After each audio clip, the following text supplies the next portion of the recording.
without insurance, do you know the out-of-pocket cost of a complete blood count test?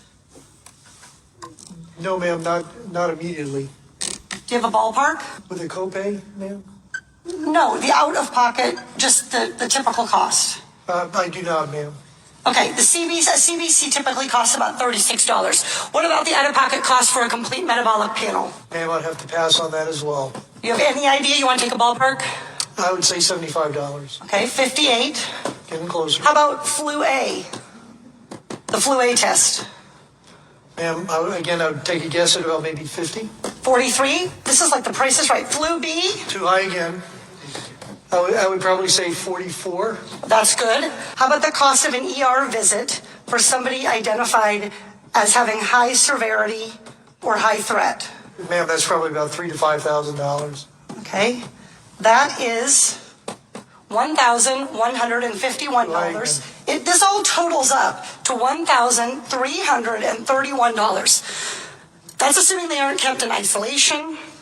Isolation can add up for one family already, $4,000. And fear of these costs are going to keep people from being tested, from getting the care they need, and from keeping their communities safe. We live in a world where 40% of Americans cannot even afford a $400 unexpected expense. We live in a world where 33% of Americans put off medical treatment last year. And we have a $1,331 expense, conservatively, just for testing for the coronavirus. Dr. Redfield, do you want to know who has the coronavirus and who doesn't? Yes. Not just rich people, but everybody who might have the virus? All of America. 42 CFR 71.30. This provides the director may authorize payment for the care and treatment of individuals subject to medical exam, quarantine, isolation, and conditional release. So, Dr. Redfield, will you commit to the CDC right now using that existing authority to pay for diagnostic testing free to every American regardless of insurance? Well, I can say that we're going to do everything to make sure everybody can get the not care good they enough. need. Reclaiming my time. Dr. Redfield, you have the existing authority.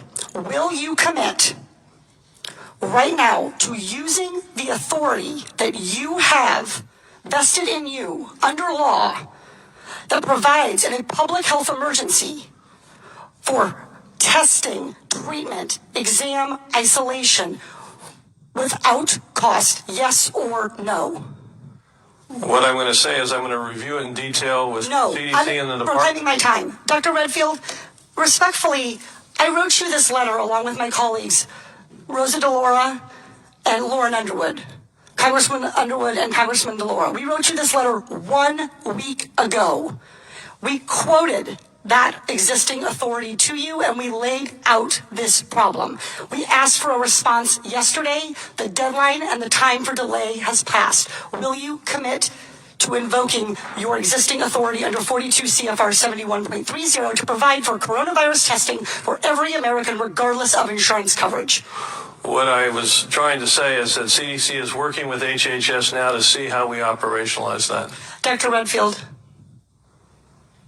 I hope that answer weighs heavily on you, because it is going to weigh very heavily on me and on every American family. Our intent is to make sure every American gets the care and treatment they need at this time of this major epidemic, and I'm currently working with HHS to see how to best operationalize it. Dr. Redfield, you don't need to do any work to operationalize. You need to make a commitment to the American people so they come in to get tested.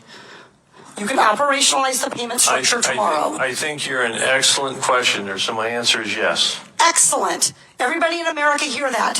You are eligible to go get tested for coronavirus and have that covered regardless of insurance. Please, if you believe you have the illness, follow precautions. Call first. Do everything the CDC and Dr. Fauci, God bless you, for guiding Americans in this time.